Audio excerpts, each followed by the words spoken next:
Hey, good morning, everybody, and welcome to Talking Niagara. Good morning, Mike. I'm glad to see you on board. Right. So interesting day.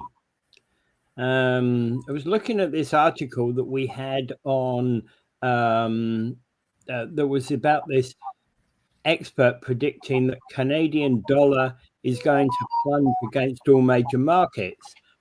I'm thinking to myself, this was written by an American. Well, I'm assuming it's written by an American or somebody who's working for an American company. Dan Tobin, head of G10 FX strategy at City Research. Because City Research, of course, is an American company. And he's basically saying that the Canadian dollar is too tied to the American dollar. And the American dollar is performing badly, and similarly with the Canadian dollar. Well, I don't know where he got this great revelation that our dollar was tied to the US dollar. I mean, it has been for the last 100 years. So congratulations for making that discovery. But it's been that way forever, basically. But we've been saying that opening up trade markets also means you open up the currency. Well, our trade has been open up for decades, so I really don't get that part of it. What I do get out of it is that, yeah, our currency is look, our production levels. What it doesn't talk about here is our production levels. Even though the United States may be facing some adverse effects because of tariffs, etc., their productivity level is extraordinary. The only reason why they were in debt and having trouble and all that is because of political mismanagement of the finances. So that's a strain on them. But when it comes to productivity of the United States, it beats all other countries. And in Canada is like among the G7 ranks number 6. Our productivity is terrible. So he doesn't mention any of that, which is a really important factor in here. When people come to invest in Canada or Canadian currencies or everything like that, that's one of the factors they look at, the economic strength of the country. And when the country's productivity is dismally low like ours, that's that's something that investors don't like. Well, and one Canadian dollar, at the moment, one Canadian dollar buys you 0.62 of a euro. Whereas at one time we were trading on par with the euro. Well, the euro is still a fairly... But the euro has been strengthening against the dollar. Yes. And there are reasons for that. And we've mentioned it before, that the treasury bonds are a hedge against bad economic times. Yeah. When things get confusing and people don't know exactly what's going to happen, or they see a downturn in the global economy, countries as well as people, whole countries, will begin to buy U.S. treasuries, and they go up in demand. So the U.S. Treasury demands go up and their yields go down. That's typically what happens. But what's happening now, and since way back in April, when the first Liberation Day, people aren't that confident anymore that is going to be a hedge against their investments. Yeah, because there is less confidence in the U.S. dollar, at least for now, and that's because of tariffs and a little bit less to do with ongoing wars, etc. And the big beautiful bill, which was going to add enormous amounts more of deficit to the U.S. economy. So what's happening, and it's continually happening, is the treasuries are being sold off. That means if they're being sold off, that means the U.S. has to increase the yields of their bonds in order to entice people to buy them. Yeah. Typically, what happens is when there is uncertainty in the global market or a downturn, people rush to buy the treasuries, and the treasuries are in demand, so the yields, the interest on them go down because they are a popular item. But what's happening more frequently is those treasuries are being sold off by Japan, sold off by China, sold off by other countries and investors because they don't have the same confidence in them, which means that in order to entice anyone to buy them, they have to increase the yield, which means you have to increase the interest, which means the United States has to pay more interest to support its debt, which adds to the deficit, which makes everybody nervous. Because our dollar is inexorably tied to the U.S. because it's our major trading partner and our neighbor, of course, our dollar is tied to the U.S. dollar, and if the U.S. dollar goes lower, then so will ours. And ours goes lower compared to theirs in the first place. So ours is kind of like this little junior currency it's the U.S. currency, and then this other one called the Canadian currency that's inexorably tied to it. But if Canadian production levels go down, which they have, and uncertainty in Canada goes down, well, that's even more pressure on the Canadian loonie, because the Canadian loonie loses ground against the U.S. currency, and because it's tied to the U.S. currency, when the U.S. currency goes down, it also goes down. Yeah. So that's what I get out of that article. I don't know what else to say there about that. Yeah. We're going to be in for quite a ride here for a while. Yeah, and the thing until the thing about that though is that generally speaking, the impact of the currency trading shouldn't in theory have an impact upon your local job, right? But it does is if your business trades with foreign markets. That's where currency trading issues come into play. And well, when I was okay, go ahead. Yeah. So no, it's okay. You go on. When you when I was out of work, I prayed for the Canadian currency to be devalued so that our exports would be more attractive, and our steel and all our other industries would then start to export more. Yeah.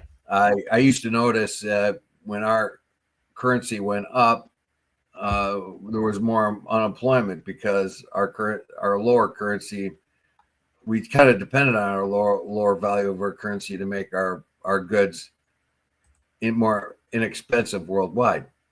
So that is a bit of an advantage there. But if the U.S. dollar is going lower and ours is going lower, that sort of offsets that. When our dollar goes a little bit lower and the U.S. dollar stays strong, more of our exports to the U.S. are more and more attractive.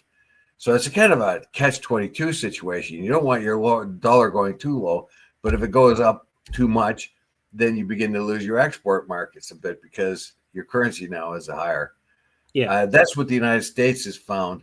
Now, I also like to point out here that one of the things that the Trump administration wants to do is devalue the American currency. One part of its strategy is to lower the value of the American currency so that American exports are more appealing outside of its country. It often happens that U.S. currency gets too much value, and it has to be adjusted lower. And this happened, I think, back in the Reagan era. I'm not quite sure about that, but I think it happened back in a previous administration some decades ago, where they actually had to get together. The world banks and politicians and so on had to get together and say and agree to the fact that the U.S. dollar was too high. Yeah, it had an artificial high rate, so they had to devalue the U.S. currency somewhat so that it made more sense. when a lot of people start buying the U.S. currency and stuff like that, it makes it look as if it's stronger than it really is.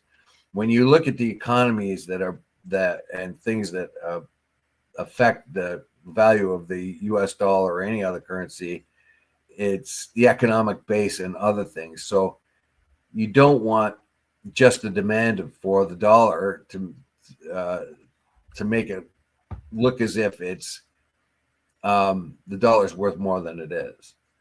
And the U.S. had to actively reduce its dollar. Now we know that places like China will continually to devalue their currency to make sure their exports always beat out other exports. This has been a problem ever since China started getting into the World Trade Organization.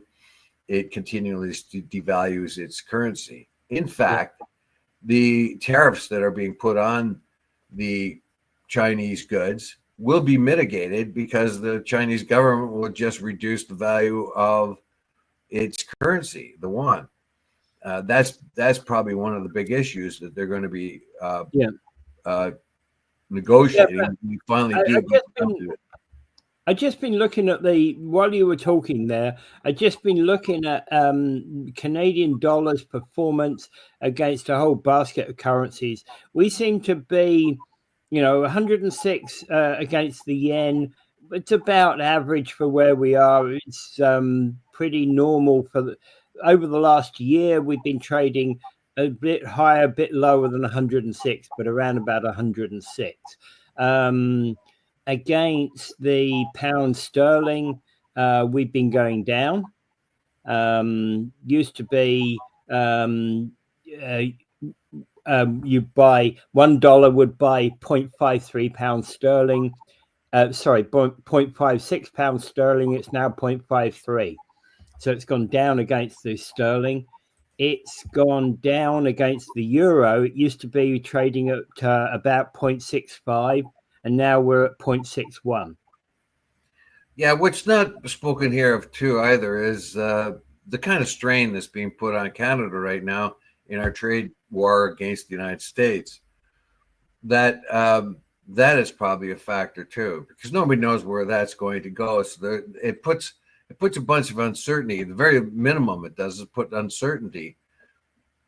Mike says, I noticed our currency went up when oil did. Yeah, definitely, because we keep forgetting how important the oil industry is for our economy. I mean, I think it was 10 or 11% of the federal revenue came in from oil, didn't it? Something incredible like that. Mm-hmm. Yeah, that's not surprising at all, because it is one of the major things we sell. Yeah, and we have a consistent market in the United States, which even though they put a 10% tariff on it, it still is a bargain for the U.S. to buy it for their big refineries down in the south there. Yeah, okay. There is another thing to note also, is that currently we're trading at about a Canadian dollar's worth about, that was the wrong one. 0.72. I was looking for euros. Right. Okay. So Canada, the Canadian dollar to the euro has been going down since the beginning of the year, since basically the trade war began. And that's consistent exactly with what our commentator is saying here, right? Because we're too tied, because we're seen as too tied to the US currency, and the US we always have been. So and the US and the curve almost is following exactly the same curve as the US collapse against the euro. Yeah. What might be another factor here is the fact that we're also in a bit of a trade kerfuffle with China. They put a 76% tariff on our canola oil, and they seem to use us as a messaging system to the United States. Every time they're mad at the United States, they'll take it out on us just to demonstrate to the United States this is what we can do. and your little brother up north, Canada, we're going to slap them around a little bit. And China feels that it's a big power now, and that Canada should just get in line. And right now, we find that message coming from the United States, who used to be our buddy, but now they're saying, get in line and do what we tell you. Yeah. We did usually do what they told us most of the time anyway, but we have a rather unusual administration down there that has sort of washed its hands of all the rules that it itself had made. And so that adds to the uncertainty again. So we're getting slapped around by China. We're getting slapped around by the U.S. We're trying to maintain ourselves. So when the world looks at us and say, well, you know, Canada's a bit of trouble, China's pushing them around. They're dependent somewhat on China. They're dependent a big lot on the U.S. And the U.S. doesn't want us to be economically as viable as we have been before. They want to put us in our place, kind of thing. And China wants to put us in our place, that kind of thing. So all of that are factors into this. Yeah. But the big thing is that the U.S. Treasury yields are higher, which means the U.S. currency is less in demand. So it goes down in value. And because our currency is so inexorably tied to the U.S., ours then goes down as well. Yeah. So it's although most of the if you look at most of those currencies, US versus euro, US versus pound, US versus yen, US versus Canadian, Chinese currency, one. Is it one? The one, yeah. The one, yeah. YUAN. I don't even know if I'm pronouncing it right, though. I think it's one. I'm not 100% sure. I'd have a Chinese expert tell me what the correct pronunciation of their currency is. But the US and Canadian figures seem to match. The curves in the graphs seem to fairly well match across most of those. When I was in China, they sometimes refer to it as the Chinese pound, the pound. You know, it's kind of funny that they'll use that term probably because that was probably the major European currency that they were used to. Yeah. Particularly when they had Hong Kong there as well. Yeah. Well, I was going to say the Hong Kongese had a pound, right? Yeah, I noticed that in Egypt too, because when the beggars or somebody want some money, they always want the pound, but they're actually looking for any kind of currency, but pound. Well, you know. Former British colonies and you know, pound used to always trade strong until fairly recently.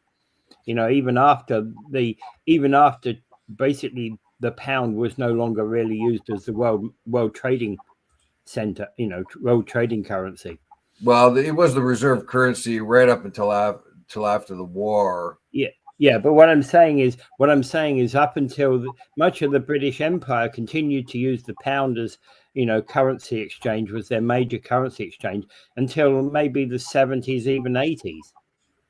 Well, yeah, the US dollar is all pervasive. The mighty greenback really is mighty. It's backed by an enormous economy. But right now, if left to its own, the economy of the United States would probably do very, very well. But we handed so much of the economy over to the Chinese, and that's not just the U.S., it's us too, and Europe and everything. That's a factor as well. So we have these rising powers. They're within sight right now. China has always been there. It's coming on. And India too, and the BRICS nations, and all of these other factors into the currency. So, and then we have this divisiveness and isolationism by the United States. That'll change once Trump gets booted out of office, but that'll be a while yet. And so things will get normalized, probably begin to normalize when Trump is out. Or he is forced by circumstances to act a little bit more like his predecessors. But we'll see all about that. Well, it's interesting. You just mentioned the rupee there, and Canadian dollar is actually rising against the rupee. Against the India's rupee? Yeah, slightly, very slightly. Whereas it's the ordinary ebb and flow of currency, a little bit here, a little bit there. Yeah.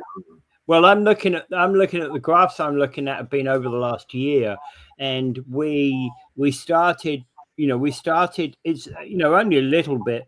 We started at 61 a year ago. We went down to about 50, 58 last December, and now we're at 63, just under 63. Okay, yeah. Well, anyway, yeah. I don't know much more what we can say about that. Yeah, is that there is certainly uncertainty in the economy worldwide, and we have hitched our wagon to the U.S. to our regret at this particular time. It was a good idea right up until T-Bone started his thing going on down there, and yeah. Okay, so let's move on. Let's move on to Mike gave us some stuff overnight about the Chippawa Parkway and Welland River. What he's basically saying, okay, so he took a walk yesterday along the Welland River, and he's given people a series of photographs, and there's a lot of slimy stuff on the Welland River. Right? Yeah.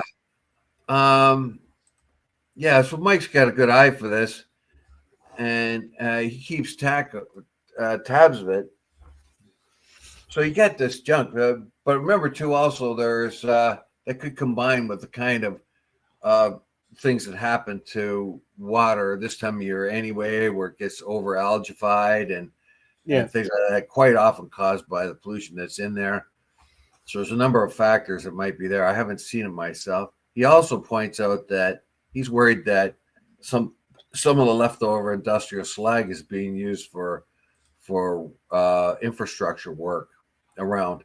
Now, when we were at the Cyanamid tour that him and Gary Wilkins gave the region and the city officials there that time, the region identified some of the piles of the old Cyanamid stuff as suitable for landfill, and that they were leaving it in bundles there or in mounds there to when they can use it.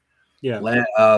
Landfill, of course, when you need it, and you don't want to go buy it if you already got it. So they claim that a lot of the old sediment waste was suitable for that purpose. Yeah. However, Mike and Gary disputed that.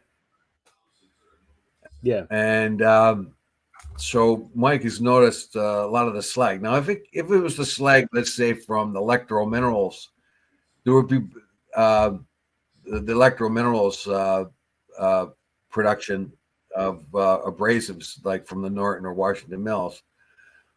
It's probably not that bad of stuff, because basically what you do is you put electric furnaces and you melt a bunch of stuff to make your own kind of stone. So there's nothing much in there that there's a chemical to it. It usually has a lot of iron content to it, but that's about it. So it comes from that slag, the pour off of the slag. I worked in places like that, so I know, I'm very familiar with that stuff. So looking at it, the silica and stuff like that would not be too bad for the environment. Correct me if I'm wrong there, but other things from other industrial waste sites like Cyanamid, now this is a different story altogether, because they use electric furnaces to make fertilizers. You've got 8 people monitoring the Welland River right now. Oh, good show. Good show, Mike. Good show. Congratulations, 8 people. Thank you very much for your diligence. Yeah. Well, I'm intrigued by these metallic objects. So He said, I was riding my bike down the Chippawa Parkway, looking at the recent construction, looking down on the ground. I could not help but notice a lot of rocks. Upon further investigation, not only were there rust stones, there was slag and other strange stones you would usually see on an industrial site from an abrasives factory. Do you know who is working on the Chippewa Parkway? Where are they getting this fill? And that's actually what I think Mike is most concerned about, is where the fill is coming from, because he's saying that it's an environmentally sensitive area and heavy metals shouldn't be used in this, because it should be, if you're going to fill, you should be using clean fill, not ones that have got that come from dangerous sites. Well, the slag from Washington Mills, I'm guessing that it's not that bad because you don't have the heavy metals that will leach into the. It's like putting a stone that has a lot of iron content in it, like from a lot of the stone up north has a lot of iron content, and because once it let's say if you blast through it to make a road, then you'll notice the sort of the stone begin to rust a little bit sometimes here and there. That's because of the high iron content in it.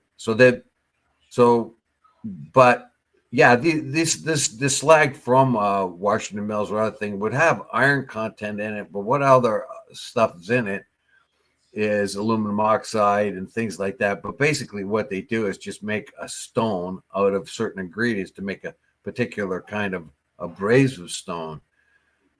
What leaches out of that? I don't think there's much that leaches out of that in the way of heavy metals.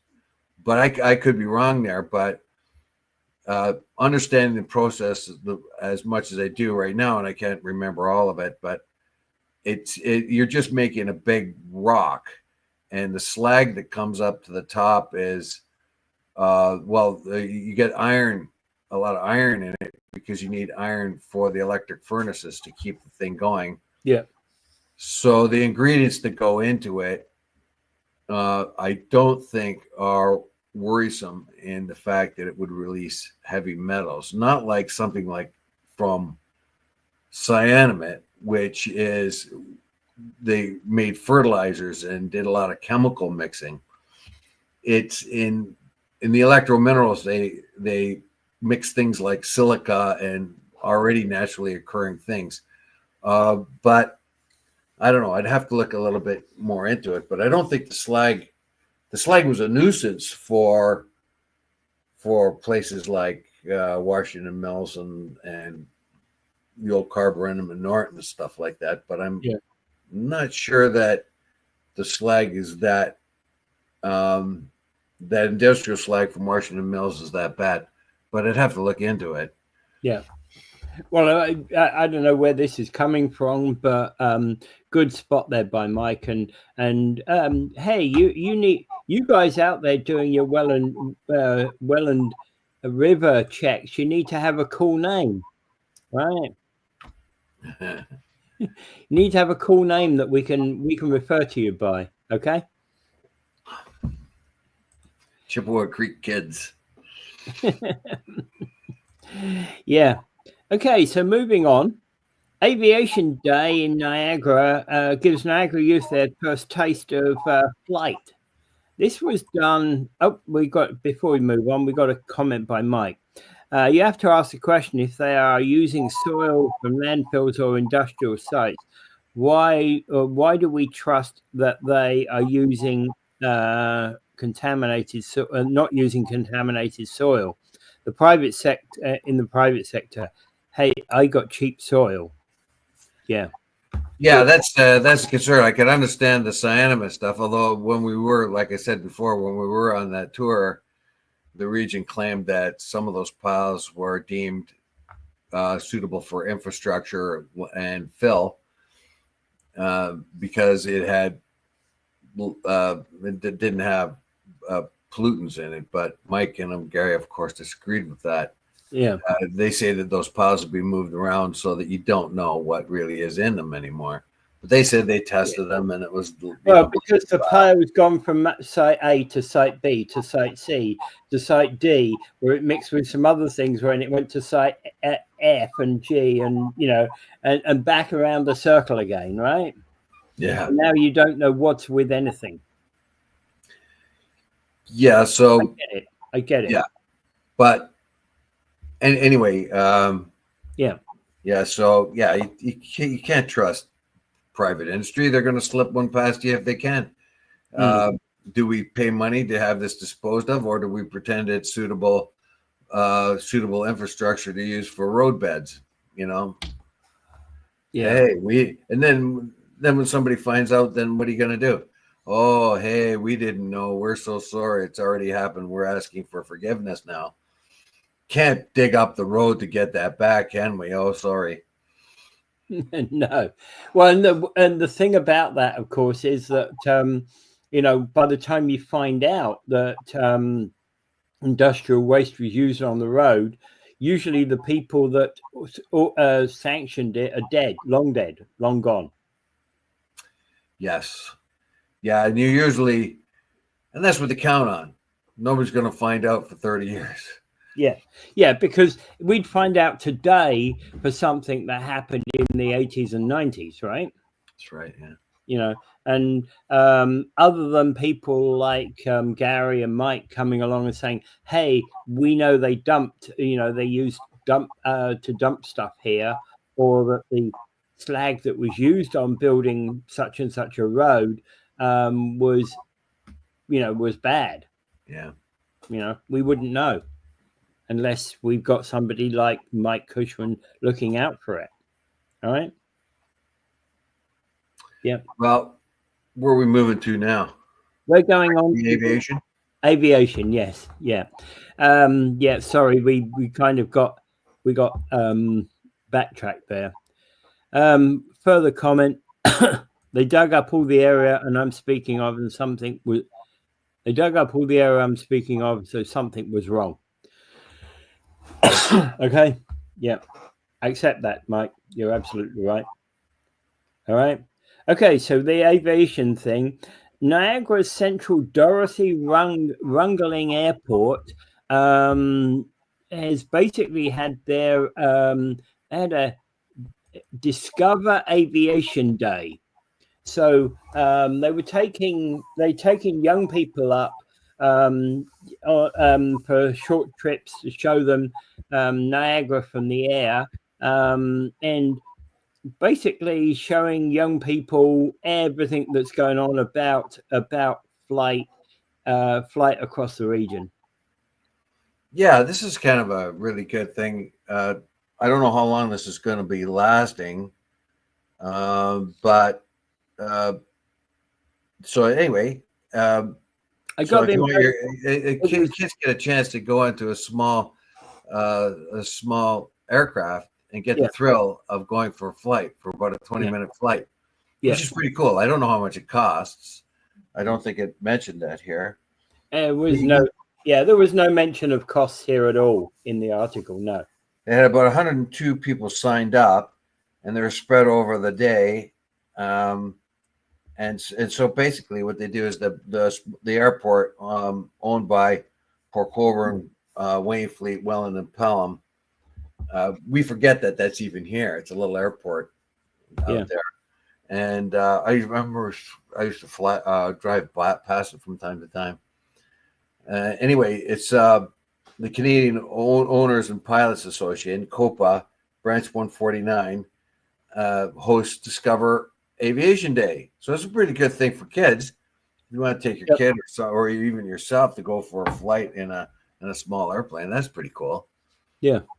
It also drums up interest in people to take it on as a hobby. If you got the coin to do that, there are a lot of people. Well, you can get, presumably at this airport, you can get flying lessons, which is good for the airport, of course, as well. Well, don't buy any do-it-yourself flying kits.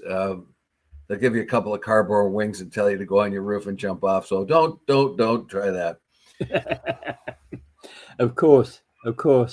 Unless you're Dave Wheeler, because Dave's got the required amount of bounce. He's been tested by the Canadian Bounce Authority, right? Because he will bounce off the ground, at the right rate. Yeah, I learned my lesson. The seventh time I jumped off the roof, I realized I wasn't going to get much glide, so I gave it up and tried to get my money back, but didn't get it. Yeah. All right. Okay. So so that was something that I think was last Saturday. Yes. Anyway, so you keep that in mind going forward for next year. If you get a kid or a grandkid, and you can get into a flight and get into, in this case, a vintage aircraft from 1950s, share the space with newer models, giving young passengers a gun. Now they get to go and climb around inside the aircraft too, and they let them use the controls and all that other stuff just to poke around and do this and that. So it's kind of neat for a kid, Yeah. And maybe even a big kid like me. So we'll see you up there next year. Yeah. Hey, I should, before I forget, the Minto Cup, which is happening in St. Catharines. Last night there was a real nail biter. The game between St. Catharines and Coquitlam, who would determine who is going to play in the final. That was the semifinal game. Orangeville Northmen got a bye right to the final because they had the most. They didn't have the most points, but they had, because there was anyway. That's unimportant. But so the North Ontario or the Orangeville Northmen are going to be playing starting Thursday against Coquitlam. There'll be a 2 out of 3 series happening in St. Catharines at Meridian Center starting Thursday night, and it's a hell of a good performance by these young men.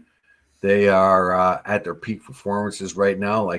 And I've seen some really, really excellent lacrosse. I can tell you that. So if anyone's interested, there's always tickets available. Yeah. Yeah. And you've been enjoying it so far? Oh, yeah. I seen, like, last night's game was incredible. And the game before that was even more incredible, because in that particular case, not Peterborough, but St. Catharines beat the Northmen in overtime, so they were able to advance into the semifinals. And the Northmen are the best in Ontario, so it was wow, it was a real nail biter. So was last night's. Right. So local advantage playing just that, giving them just that little bit of advantage, eh? Yeah, but St. Catharines got knocked out last night after putting up a really brave effort. Unfortunately for St. Catharines, they started out really cold in the first game and got shellacked by the Northmen. But no, Coquitlam got shellacked by the Northmen. But they, when the very first game that Peterborough had against Coquitlam, running up to this one, they took a hell of a drubbing, because they weren't on their game. They weren't on the game at all. But since then, they pulled it together and became very good. Unfortunately, if it wasn't for that initial game, I think they would be in the finals. But they just couldn't find their stuff in the very first game. The games thereafter, though, they were awesome. Mm-hmm. That's the way it goes sometimes, right? Yeah. Yeah. Okay. So, all right, moving on. U.S. tariffs covering 407 products, and they're going to take effect immediately. Mainly steel and aluminium products, but but nonetheless, 407 products including wind turbines, cranes, bulldozers, heavy equipment, rail cars, furniture, and hundreds of other products. I really don't see the point in this. I really don't. I mean, yeah, but you don't. I don't. Donnie does. Yeah, well, I know what he wants to do. He thinks he can change. He can have all the steel products that are coming into the U.S. that are already manufactured. Let's say you take a crane or something like that. So whoever made the crane, whether it's Sweden, Japan, China, whatever, Japan makes a lot of really good equipment too. So of course they're going to be used locally sourced steel or steel from wherever they can get it. So they bring it in the United States, and all of a sudden, see that crane? It's got steel in it, so we're going to have to tariff it. It's got aluminum in it, so we're going to have to tariff it. Yeah. You can't really understand that aspect of the tariff. I can see you tariffing the truck or the crane, but actually tariffing the steel that's in the crane too, and the copper and aluminum, whatever else might be in it. That's going to weigh down, in my thinking, that's going to weigh down on your own, your consumers. Now, I can understand why they're doing it, and even the Cleveland Cliffs and some of the other steel companies are delighted because that means everybody will have to source their steel more and more from the United States, but it's not going to make that big of a difference on equipment that comes into the country. So what are you supposed to do? You see, you have a big long boom for a crane. So now what do? Do you send the crane and then manufacture the boom for that crane in the United States and then add it onto that? Yeah, that's a good idea, but you have to do that over a length of a period of time, or you're going to disrupt things very badly. What if I need a crane? I'm a construction. What if I need a boom truck and a crane, and somebody comes along and tells me, well, now it's going to cost tens of thousands of dollars more because not only have you imported it, right, but you also now have to be tariffed by the steel that is on it. Now I can understand they're trying to use it as a shock method to disrupt the economy and use their leverage and get more concessions from their trading partners.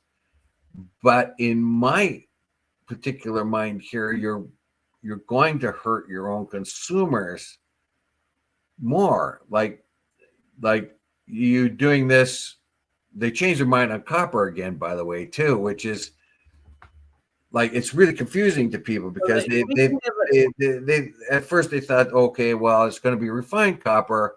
That's what it's only going to be. And then they decided it's going to be all copper. And so the whole idea is, I don't know if the strategy is to cause an incredible amount of confusion and have people scrambling around trying to give you concessions, or if there is any real method to this madness.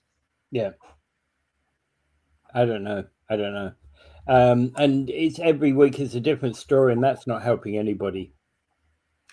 No, it is. It's an uncertainty, but the madman theory of politics. I don't know if they're employing that at all, because they never tell the truth. They change their mind all the time. They give you one indication and then go the other way. It's always looking for and throwing spaghetti at the wall everywhere to see what's going to stick and what works. Now, it didn't work with China, did it? They tried to get tough with China, and they threw the tariffs up to 145%. See that? Now you're going to have to deal with this. You're going to have to do what we told. China says, no, we don't. And then finally, you better do it. You better phone us. If you don't phone us, those tariffs are going to stay. Hey, we got you. China says, well, go ahead, do what you want. And then finally, the U.S. had to phone them and say, look, we better meet in Switzerland and fix this. Sorry. And China just kind of says, well, they wanted they asked us to meet them, so we're going to do that. It wasn't China that caved; it was the U.S. Yeah. Now, Yeah. So it didn't work there, but they hope the same sort of strategy might work in other places, including Well, Canada. as you say, the Chinese just love to play with their currency and devalue it. Just they'll devalue the currency, so it won't really matter. Well, they with China, they got China was struggling with aspects of its economy, so they felt it was weaker and more vulnerable than it was, and they figured if they played tough guy, the Chinese would fold, phone up Trump and say, "Please, please, please, let's have a deal." They didn't do it. Yeah. They says F you. F you. You want to play this game? We'll play this. Sometimes you have to. Yeah. Sometimes you have to play the hard ball, But they had leverage. Smaller countries don't. The EU had leverage, but it got Vanderlei is the quintessential person standing on the tarmac with a paper in their hand saying, "We have peace in our time." Yeah. What's becoming very, very concerning to everybody is that the U.S. cannot be trusted. If it says, "Okay, we got a deal and this is what it's going to be," and then you start to write up the paper, and then they say, "Okay, no, we're going to change it from 25 to 35." Hey, wait a minute. We just had negotiations, and you said it was going to be 25. Like what happened to the Japanese? Okay, we got a deal going. We'll write it up. We'll pay the 25. You'll charge 25% on our goods coming into your country, and then all of a sudden, no, guess what? 35. So as soon as you agree to something, they figure, okay, we can push them some more. Yeah, and you could walking home with that deal in your hand, right? That piece of paper with the deal on it, and then you just got to rip it up and throw it away. That's right. So we're in a situation where we're doing the elbows up thing, which is good, because the only other country that faced off against the United States was China, and it tariffed back against the U.S. and it won. I don't think we can win because we don't have the leverage that China has. We don't. But if we can make if we can fight the best we can and tariff wisely, then we may be able to outlast the madness of the madness of the beloved leader. And like we were talking about with the economy, with the currency article, our currencies are weakening against a basket of international currencies because we're too tied to the US dollar. We're too tied. We always have been so too tied to the US, and it's the same with our situation when it comes to the tariffs. We're weak when it comes to that because we've been so tied to the US. But also because we don't have the leverage. Yeah. For instance, if we had rare earth metals, we could make a deal, but we don't. If we had like the rare earths that China did, if we had that kind of thing, we then have a leverage because the United States needs them, and it can't slap around China when it wants rare earth metals. So China, but then slaps them back. And they say, ouch, okay, we'll deal. But Canada is a little bit different. So I think this is just a big mess up. What hasn't happened is the market's suffering too much because of all of this tariff hoofah. Not yet anyway. Partly because people bought like crazy to get stuff in ahead of time. So the tariffs are just kind of beginning to leach into the system a little bit by a little bit and affecting them. So the markets are able to adjust to gradually increasing tariffs. The other thing, however, with this metals ban, it isn't anything ordered from this point on. It's everything that has been ordered and in transport. So let's say you bought something that had a lot of steel content in it, a big crane maybe, that was made in Europe. And you bought it and it's in transport. Now, Usually, if it's already in transport, you don't pay tariff on it. You pay any subsequent order after the tariffs are announced. That's in effect. But this is particularly in effect immediately. Anything entering the port will be tariffed. Yeah. So there is no lead time, like there was with all the Chinese goods and all that other stuff, where people can't sneak it in. You can't sneak it through the system. Yeah, you can't front load. So they're not when they announced, okay, the tariffs are going to be August something. Everybody before August front loaded as much stuff as they could, filled up their warehouses as much as they could before the tariffs came into effect, which kind of mitigated the effect of the tariff. But in this particular case, they're calling the tariff immediately, right now. So if your crane is 1 mile off the dock of New York before it's being unloaded, it didn't matter. It's going to be tariffed as soon as it hits the dock. Actually, I was going to say that if you happen to be your ship, it's probably even finer than that. It's not about the 1 mile off. Your ship happens to be on the dock, but you've just not been unloaded. The one before you gets unloaded for the old price. The one now you get tariffed.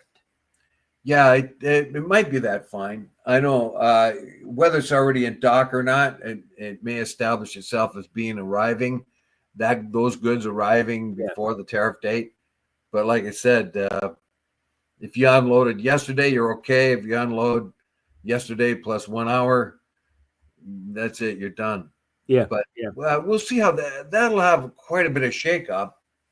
I can't see how it's going to help the U.S. market there. The steel companies are delighted, of course, because they see all kinds of opportunity to expand. But if you're going to make something with steel, let's say you're making a crane with steel, I'll keep coming back to that because it's got a lot of steel in it, the lattice work and all that.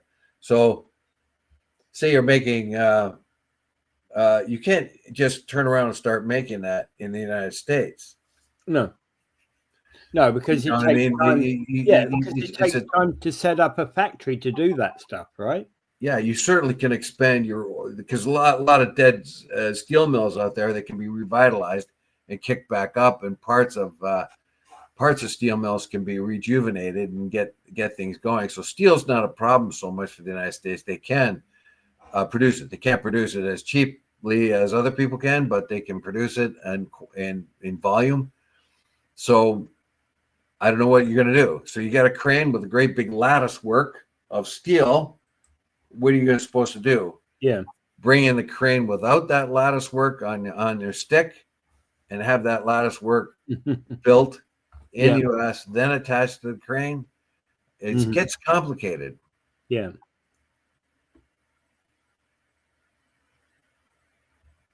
Yeah. All right. All right. I don't think there's anything further on that unless we've got some comments. No comments. All right. Moving on. Humane Society. My only last thing is I really cannot see what that is useful for. I can't see them maintaining that for very long.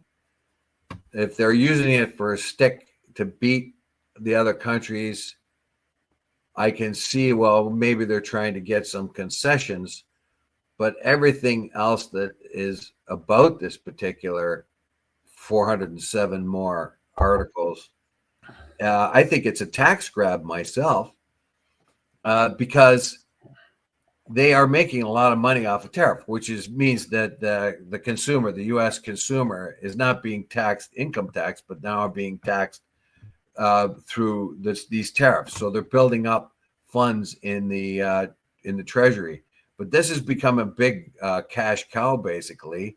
They figure they're going to get $300 billion. But the more stuff they tariff, the more revenue comes into the government. And the government needs that revenue to pay for its tax cuts to the wealthy. The problem is you might stymie the economy a bit there.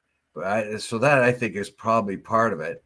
They see a real tax grab there, tariff tax grab, and they're going to take complete advantage of it. But it might backfire on them. That's I think it will.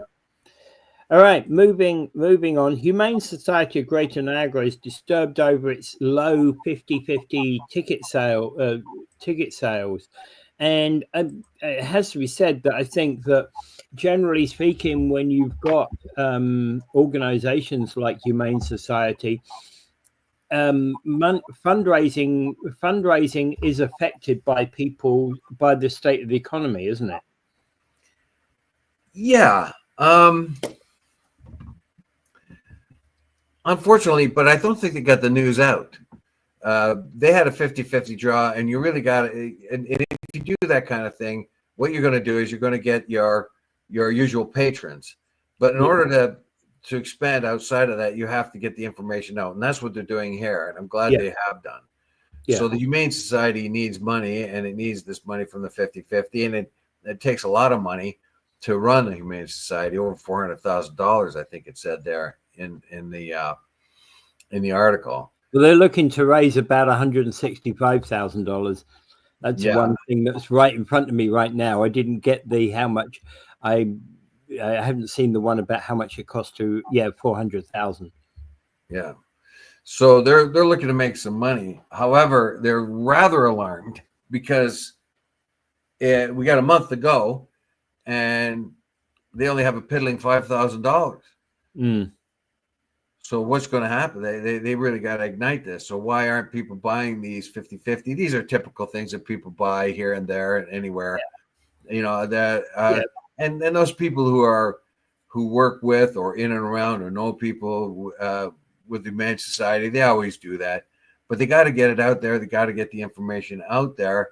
It just doesn't take care of itself. For some reason, the 50/50 draw is not being disseminated among the public well enough, because I know the public would respond well enough if it was made clear to them that it's a thing. But if you don't let them know, they don't know. Yeah. And constant reminders are good for guys like me who forget everything. So yeah, so there you have it. There's a connection there in that article if anyone's interested. And you can connect and buy right online there. Yeah. All right. Yeah. Yeah. So, all right. Do you want to shall we? Actually, that's a good point. Buy it online. Okay. Keep talking. I will go and put the. I'll go and put the link on the thing if I can find it. Raffle box. Got it. Yep. Yeah. So. I'll read off what it is. It's very, very, very typical kind of 50/50 lottery. Yeah. For X amount of money, you get so many tickets, etc. The more you pay, the more of a deal you get. And we had found out earlier or last week, we found out that how many cats and dogs are being abandoned or brought in to the Humane Society because people can no longer afford to keep them. So here we have it where. So it's rafflebox. Yeah, rafflebox.ca/raffle/HSGN. Yeah, they want to raise $165,000 on Friday, but just a month ago, they only have 5,500. Well, the prize pot is sitting at 5,500. So. Yeah, the total pot today is 12,000. Right now, it's 12,060. Yeah, and it talks about what the services need, that kind of thing. And we found out, oddly enough, because of our reduced standard of living in Niagara, people who normally could not easily afford pets can no longer afford them. We find that there were lots and lots of pets being abandoned or turned into the Humane Society. Yeah. Over and over again. And that is an indication. It's kind of funny, the correlation. The Humane Society feels that people are feeling the pinch, and that's why some of the people aren't buying the 50/50 tickets. Yeah. At the same time, they have to take in more abandoned pets, which means more money they need to take care of them.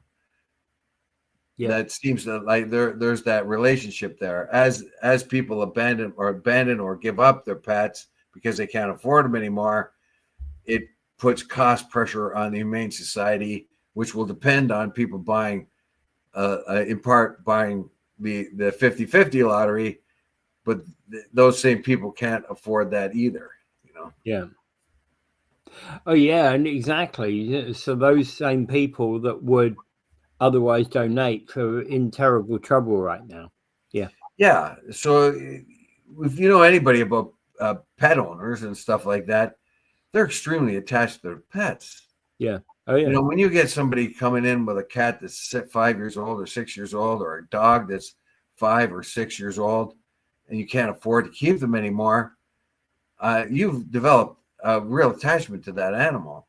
Yeah. And they're like a member of your family, and you got to give them up. Mm-hmm. All right, go to Raffle Box and actually, and go to the Humane Society of Greater Niagara page. I gave you the link down there, so go make your donation. All right, that's probably the best thing we can say right now, right? Yes, indeed. Yeah. All right. Anything else? I don't think anything except Gaza. I'll bring that up every day. Gaza. They're forcing people out. They're forcing people out of Gaza City right now, and they ain't letting up with the bombs. They ain't letting up with the treachery. They haven't defeated Hamas, which is insane. They've been there. The country's 20 miles long, or what? Yeah, it's 20 by 5, 20 miles long and 5 miles across, or something, or 40 miles long. And they've been there more than 2 years? No. Under 2 years. They won't. As of October, they'll be there 2 years. Yeah. But they've been up and down this little piece of real estate, up and down, pushing the people one way, pushing them the other way, bombing the crap out of them here, bombing the crap out of them there, destroying everything, and they still have trouble finding these guys. Yeah. Yeah. Exactly. Well, and there was a call out there by Arab nations that Hamas needs to disarm. I would like to have them disarm, but you're going to have somebody else other than Israel go into Gaza, because Israel intends to do what they did in the West Bank. Just keep taking more and more land and pushing these people to smaller and smaller areas. Yeah. Yeah, well, you're going to need somebody other than the Israeli. Israeli do not have the goodwill to try to reinvent their relationship with the Palestinians. They want them out. This is about it. They want a greater Israel, and that's what's concerning. Dare I say, a role for our blue helmeted UN security force. Israel will just concoct a way of getting rid of them. They'll make sure that they're vulnerable and they get killed, and they'll have to be withdrawn. Yeah. All right. Anyway, we better get going. Yes. Without further ado, I bid you adieu. Don't forget Gaza. Thank you. Yeah. Bye.